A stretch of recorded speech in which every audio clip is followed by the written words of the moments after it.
মা খাদিজাতুল কুবরা বলে, নবী গো আপনি আমার চুলে চুমন দিলেন। নবী বলে, খাদিজা আমি তোমার চুলে চুমন দিয়ে নারীদের ইজ্জত আর মর্যাদা বাড়িয়ে দিয়ে গেলাম। আমার নবী বললেন, খাদিজা আমি নবী তোমার চুলে চুমন দিলাম। আপনারা একজন হাত তুলে বলেন, কে কে বিবির চুলে চুমো দিছেন? কে? একটাও নাই। হ্যাঁ রে, হায় হায় হায়, এই কাম মানুষ করে। হ্যাঁ, মা বোনেরা আছে না? মা বোনেরা শুনে মনে মনে বলতে, হুজুর চুলে চুমো তো দূরের কথা, মৌসর দিয়ে দড়িয়ে চিত করে বাড়ি বলা বজাচ্ছি। আহা, বউ মারেন আপনারা। রসুল বললেন যে, রসুল বলেছেন আমার 11টা বিবি ছিলেন। উনি দিনও আমি হাত তো তোলা দূরের কথা, আমি জোরে করে চোখটাও বড় করি লিখে। আর আমাদের ডাউল রান্না করতে লবণ কম হয়েছে, হে বউ দাওয়া চাষা শ্বশুর বাড়ি দিয়ে গেছে। এই বেটা ছাল তুমি নরম পাও। হ্যাঁ, ডাউলে রান্না করলি জাল লবণ কম হইতেই পারে, কথা কয় না। তাকে দাওয়াকে চাষা শ্বশুরের বাড়ি তোলা লাগে। হ্যাঁ, আবার কয় তুই বাড়া, তোর বাপের বাড়ি থবো আজকে। চাষা শ্বশুরের বাপ বানাইছে, আসলেই তো বাপ। মাথা বাড়িতে জোরে কর। হ্যাঁ, বউ আর হে দিনের আসে না, থরথর করে কাঁপে। বউ তোমাকে দেখে পুলিশ মনে করে কে? তোমাকে দেখে বউ পুলিশ মনে করে কে? পুলিশের সাইডেও বেশি ভয় খায়। কথা কন, বউকে ভালোবাসা শেখে, মহব্বত করা শেখে। মা বোনেরা শুনে বলতেছে, এই হুজুরি দরকার। না না, বউ কষ্টে দিবেন গা। ভালোবাসেন, ভালোবাসেন। একে তো মারার জিনিস না, একে আদর করার জন্য আল্লাহ পাঠাইছে। সুবহানাল্লাহ, এটা ধরে কর। ও 2 দিন বউ তো বাচ্চা থাকলে মাথা ঠিক থাকে না। বউ মারবে জান, বউ মারা হারাম। আর ও শুনলে ল্যাংড়া মানুষ হাইটে যায়, কানা মানুষ চোখে দেখে, পুরোনা কাপড় আনে ধুয়ে ইস্ত্রি করে নতুন করে পাঠায়। আল্লাহ নবী বলেছেন, জেলার যুবকেরা মুরব্বীরা ভালো করে লক্ষ্য করে শুনুন, আল্লাহ নবী বলেছে, যারা এই হাত দিয়ে বউ মারবে, যারা বউ হাত দিয়ে বউ মারবে, তাদের হাতের মোনাজাত দান খয়রাত আল্লাহর দরবারে কবুল হবে না, হইতে পারে না, হওয়া সম্ভব না। যারা বউ মারছে, কে এখন বড় বড় চোখ করছে? কে? মা বোনেরা শুনে বলতেছে, আরে এত সুন্দর সোনার মৌলবী কোনে আসিল? হুজুর আমার বলে দাম নাই, সব বোনাচ্ছি চুল ধরে ধরে পেটে, ভালো করে বুঝো। হে মা, আমি বুঝাবার জন্য আসছি। আর এক মহিলা আমি ওয়াজ করতেছি, বলতেছে, প্রশ্ন করছে, হুজুর বউ মারা হারাম, ঠিক আছে, আমার স্বামী আমাকে এমন মারা মারছে, এখন কি হবে? তার জন্য রসুল কি পুরস্কার দিবে? হ্যাঁ মা, তোমাদের জন্য পুরস্কার দিছে। সুবহানাল্লাহ, এটা জোরে কর। আল্লাহ নবী বলেছেন, পৃথিবীর নারীরা শুনে রাখো, স্বামী যদি এই হাত দিয়ে যদি তোমাকে মারিয়া থাকে, স্বামী যদি রাগের সময় তোমার গায়ে যদি আঘাত করে থাকে, গো মা তুমি স্বামী মারছে, ওই জায়গাটা চিহ্ন করে রাখো। স্বামীর হাতের ছোঁয়া তোমার শরীরে যেই জায়গা লাগছে, মা দোজখের আগুনে কোনোদিন ওই জায়গা পুড়বে না। আর মা বোনেরা শুনে বলতেছে, না মারছে ভালোই করছে।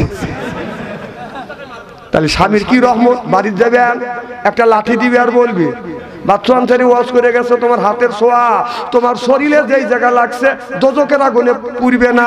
তুমি পেটো, মাথা থেকে পা পর্যন্ত ধীরে ধীরে পেটো। এই কথা কি রসুল কইছে যে ধীরে ধীরে পেটো?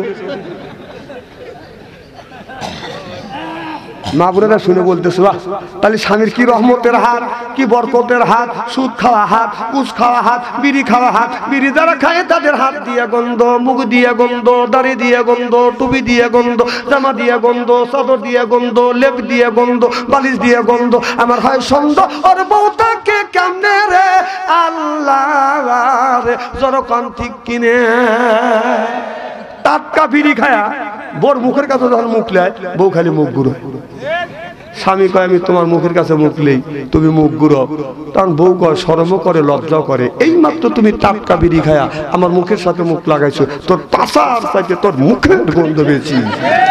না না না, ব্রাশ করতে পারো না? হ্যাঁ, বউ কষ্ট দাও। হ্যাঁ, যারা বিড়ি খাচ্ছে খায় তারা মনে মনে চিন্তা করতেছে এই বাচ্চাদের মনে হয় বিড়ি হারামের দিকে ফতুয়া দিবে। না না, বিড়ি খাওয়ার আমি ফতুয়া দেবো কে? কেউ যদি কয় বিড়ি খাওয়া হারাম, আমি কই 200 কোটি বার জায়েজ। হ্যাঁ, আমি বলি বিড়ি খাওয়া জায়েজ। জায়েজ বিড়ি খাওয়ার একটা জায়গা আছে, সেই জায়গাটা হলো টয়লেটের মধ্যে। মানুষ বিড়ি খায় টয়লেটের মধ্যে, ওই জায়গা মানুষ খায়। না, এইটা যদি হালাল মনে করে খাও তাহলে কি টয়লেট হইতে খায় মানুষ? যদি হুজুর কিভাবে দেখলেন? আমি দেখছি রমজান মাস আজান হয়ে গেছে, জোহরের নামাজ পড়বো, কবি স্টেন্ডে দিয়ে গেছি, টয়লেটের কাছে যা দেখি যে দরজা বন্ধ, কিন্তু দুমো গোল হয় বের হচ্ছে।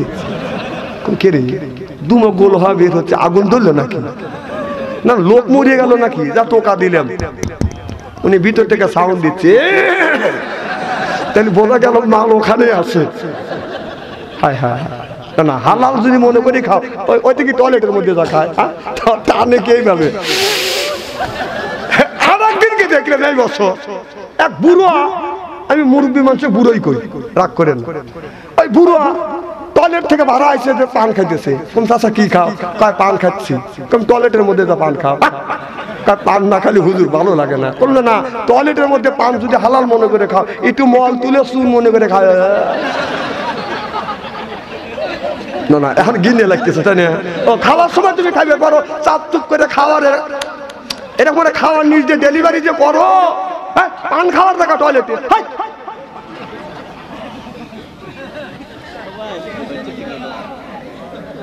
ভাই একটা আমি বাস্তব কথা বলতেছি না, কোরআন হাদিস বর্তমান প্রেক্ষাপট মিলিয়ে আমার ওয়াজ শুনলে ল্যাংড়া মানুষ হাইটে যায়, কানা মানুষ চোখে দেখে, পুরোনা কাপড় আনে ধুয়ে ইস্ত্রি করে নতুন করে বাঁধায়।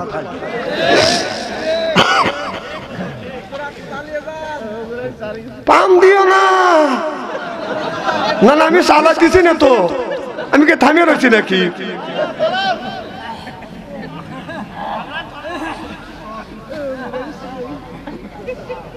খুব খারাপ লাগতেছে না? নারে তাকবীর! আমি দেখতেছি যে 3 ঘন্টা ওয়াজ করব, যে ঘন্টা দেড়ে কইছে নাকি সেটা দেখতেছি। কিভাবে বলতেছে এখনই ছেড়ে দেওয়ার বেলা না, কি ভাবছেন?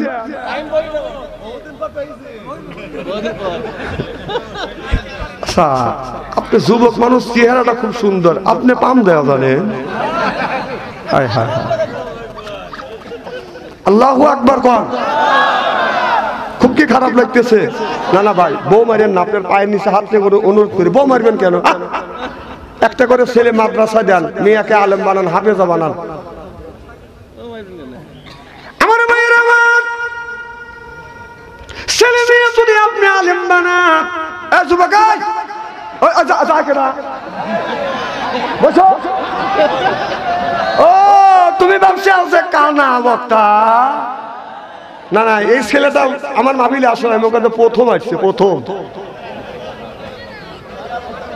আমার মাহফিলে আসা যায়, বসা যায়, যাওয়া খুব কঠিন। যেদিন দেখো তো চোখে দেখি না, ওই দিন মাহফিলেই আসবো না। কাছে কম দেখি, কিন্তু দূরে আমি ঠিকই দেখি। ও চলে গেলে দৌড়া চলে যাবে, ওর আস্তে আস্তে যাওয়ার পরে জানে যে ইস্তেরি করে ভালো যাবে। মারহাবা তো জোরে কোন।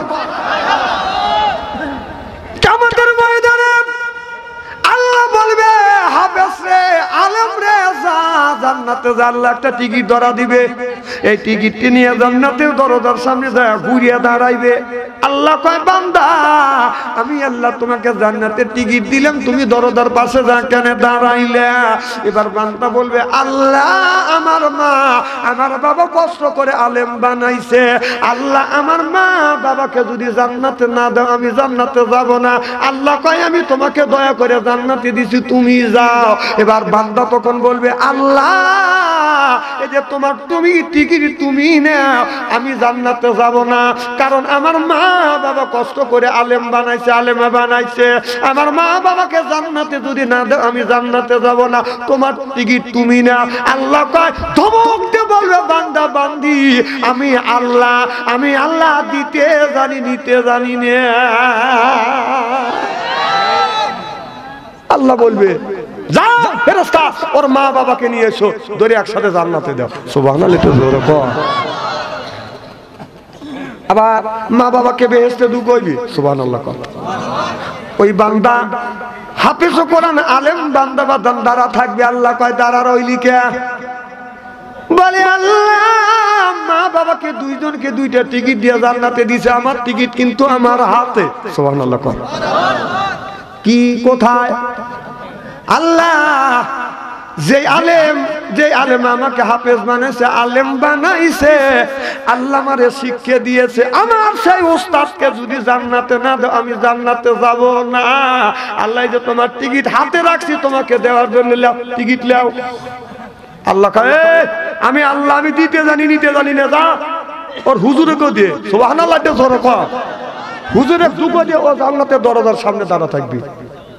হ্যাঁ হ্যাঁ হ্যাঁ, ওস্তাদ কিভাবে ওয়াজ শিখেছি, আর এটা বসে থেকে পেশাব করা আদব শিখেছি। আর আমার এক নাতি আছে, স্কুলে পড়ে, একদিন আমার কানানা দাঁড়াও, আমি দাঁড়াইছি, কারণ কি করবি, কয় পেশাব করে। ও দাঁড়া থেকে পেশাব করতেছে, পেশাব ওয়ালে ফেলাচ্ছে, খালি গুড় হইতেছে। তুই কি করিস? কানানা আমি 40 লিখতেছি। যা দেখি বাবা, ও আল্লাহ, যা দিয়ে গুঁড়ো গুঁড়ো 40 লিখছি। আমি করলাম এই তো এটা শিখেছে কেটা? না না, আমার স্কুলের হেড স্যার দাঁড়া থেকে পেশাব করে 40 লিখছি। আমিও 40 লিখে দেখলাম যে পারি নাকি। না না, দোয়া করিও, আমার স্যার যদি 100 লেখে আমি আপনাকে 200 লিখে দেখাবো।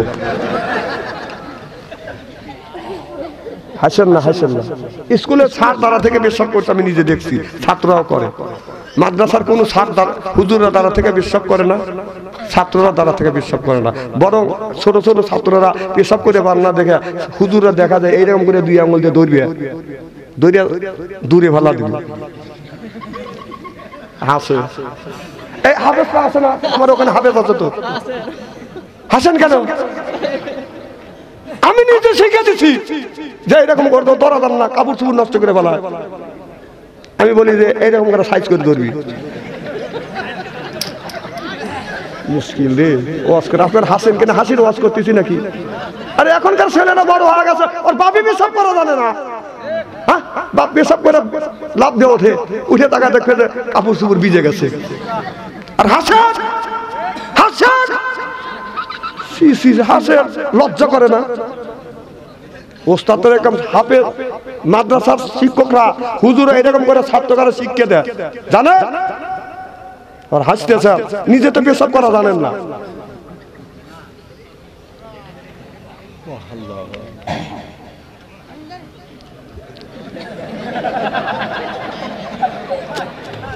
আমার দেহেই হাসে। আল্লামা দিলওয়ার হোসেন সাইদির সাথে ওয়াজ করছি আমি 2টা আমার জীবনে, ওনার সাথে।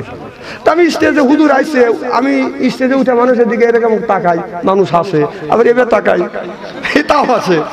হুজুর স্টেজে উঠে বললো যে বাদশা আনসারীর চেহারাটা হলো হাস্য আফজল চেহারা। আমার চেহারার দিকে তাকালে মানুষ হাসে। এই যে আমি বসে রয়েছি, যদি এইভাবে তাকাই, ওই যে হাসে, দেখছেন? আল্লাহ যদি হাসির চেহারা দেয় আমি কি করবো? এর আগে মানুষ আমার কইছে যে হুজুরের চেহারা করে ডিজিটাল চেহারা। এই যে আমি দেখতেছেন না, বাইকে এইভাবে থাকে, গোসলের সময় তো এগুলো খোলা লাগে, কথা বোঝেন না? যে আস্তে আস্তে ব্যাপার খুলি, আমার বিবি আমার মুখের দিকে তাকা, খালি কাপুরলে হাসো মুখে। আমার হাসো কে? ইচ্ছে কি মানুষ আপনার ডিজিটাল হুজুর কয়, শরমও করে, লজ্জা করে, স্বাভাবিক। বউর কাছে একদিন স্বামী শরম পাবে, স্বামীর কাছে বউ শরম পাবে, কথা বোঝে না রে।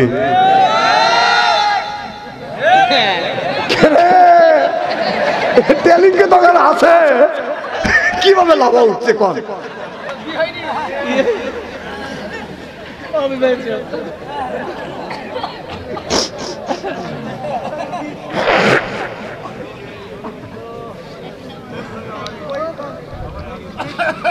নারায়ে তাকবীর। আমার সোনাঙ্গের মেয়েরা, মা খাদিজাতুল কুবরা কুবরার কথা মনে আছে? মা খাদিজাতুল কুবরা আমার নবীকে নিয়ে বাজান বসে আছে।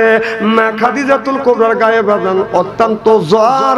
আমার নবী মাথা হাত দিয়ে বলে, খাদিজা তোমার কেমন লাগে মা? খাদিজাতুল কুবরা বলে, ইয়া রাসূলুল্লাহ, ইয়া হাবিবাল্লাহ, আমার ভালো লাগে না। আমার নবী খাদিজার এরকম করে চোখের পানিগুলো এরকম করে মুছে দেয়, বলে খাদিজা তুমি কাঁদো না।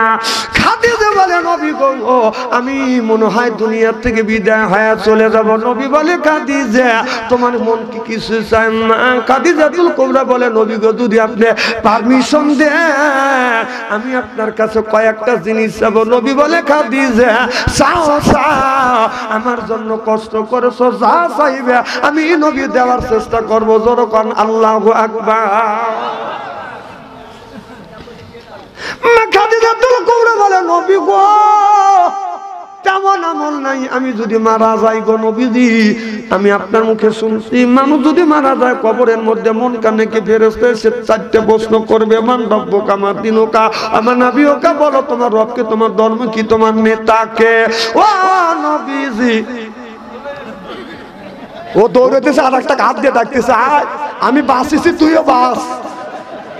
দেখ কি দৌড় দিতে শিয়ালের মতো।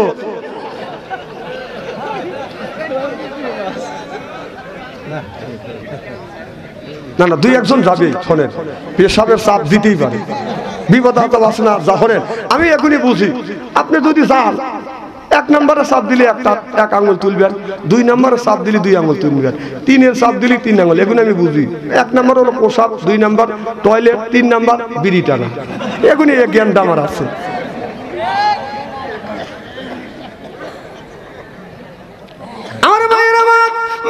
খাদিজাতুল কুবরা বললেন, নবী গো সলজবের জবাব আমি দিতে পারবো না, আপনি দিয়েন। নবী বলে, খাদিজা এই সিস্টেম নাই, আদম থেকে শুরু করে এ পর্যন্ত যতগুনি মানুষ মারা গেছে, যেই মারা যাবে সেই মানুষটার কবরের সলজব তার দিতেই হবে।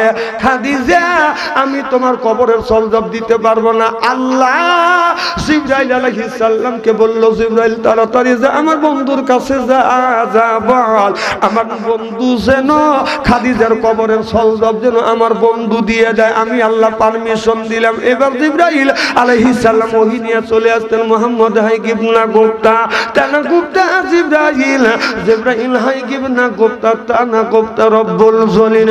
জিবরাইল আলাইহিস সালাম বললেন, নবী গো আপনার বিবি খাদিজা যদি মারা যায় আল্লাহ আপনাকে পারমিশন দিয়েছে, আপনি আপনার বিবির খাদিজার কবরের সলজব দিয়ে দিবেন।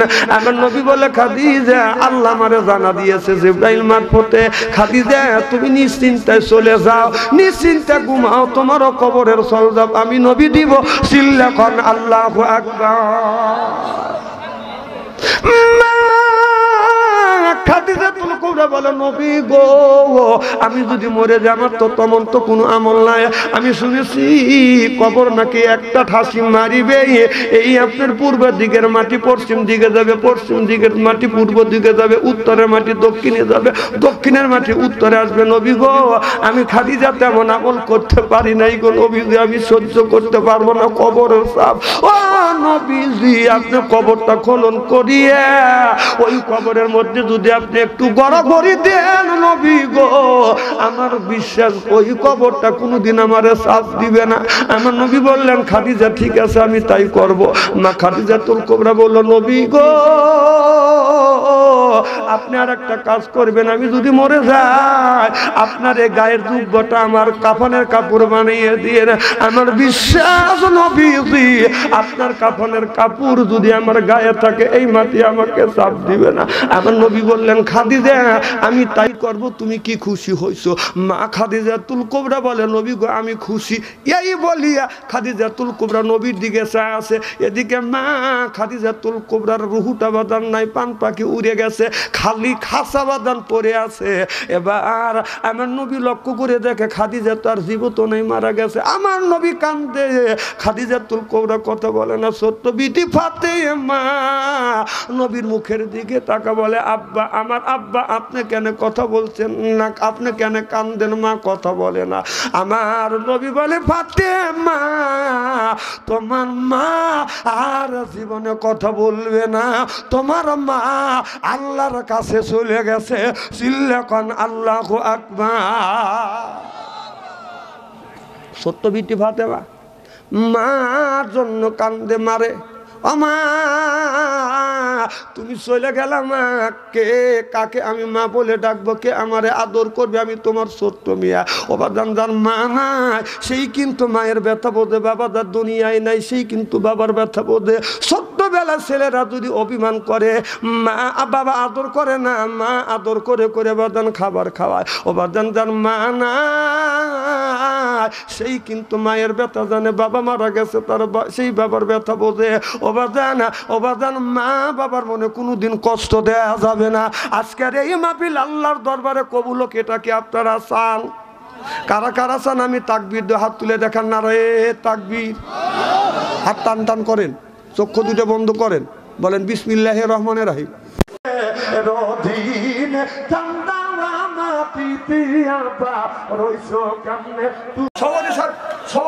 দুইটা কথা বলবে,